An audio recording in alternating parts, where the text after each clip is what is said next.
Well, greetings, Mr. Kolazar's class. Today we're going to start into looking at KMT, Kinetic Molecular Theory of Solids, for section 12.3 in our video notes. So as we begin to look at solids, one of the key things we're going to look at is our particle size. They're very small, the particles are, but they're very close together. So they do experience significant attractive and repulsive forces. Now remember, from our solids, they're compact, organized right together. And as we're looking, they're still constantly moving or vibrating, but in just one place. So the particles are in constant random motion and collide frequently, but they're in a fixed position. So they're just vibrating or just moving back and forth, staying where they're at, but are allowed to move just back and forth. Particles must have kinetic energy because they're moving, and remember, kinetic energy is always measured with temperature. So the faster they're moving, they're still in one place. But the faster they're moving, the warmer or hotter that they would become. Colder they are, the slower that they would vibrate in that fixed position. So higher density again than either liquids or gases, because mass close together, and we would have that smaller volume. So smaller volume, if we have it a little bit smaller volume, that mass keeping them close together, we have a higher density packed in, so that mass is more influential. Now, the densest state of matter for most substances is solid, but one exception we have is water. So the one exception, or the key one we have, is when you go from water to ice. Water, or when it's ice, ice actually expands or is larger than water. So ice, one thing ice does is ice floats. So ice expands, it causes it to float. This is good when it comes to lakes, because in the winter,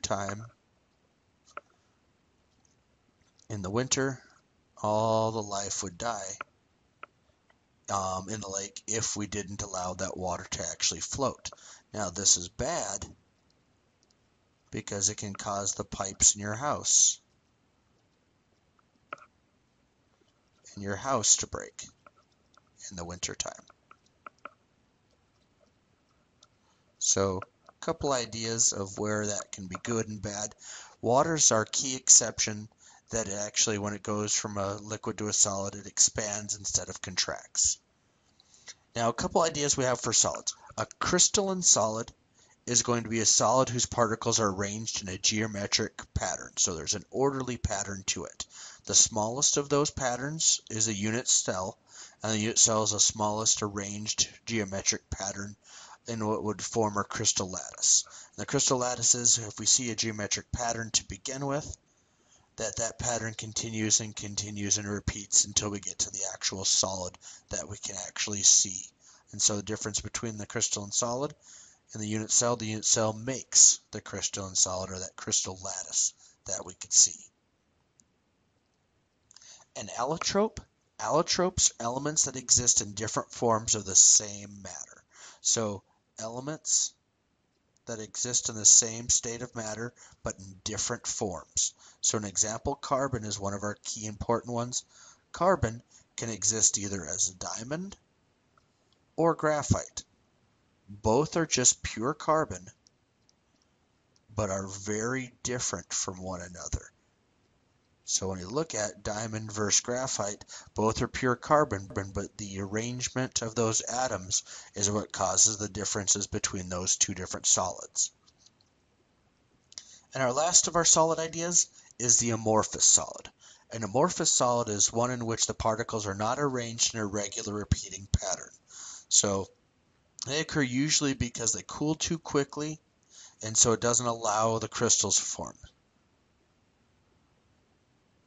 So no to the crystals. Examples would be glass, rubber, plastics. They don't have any definite or defined form, as we saw before when it came to the crystalline solids. And that will end our section on solids.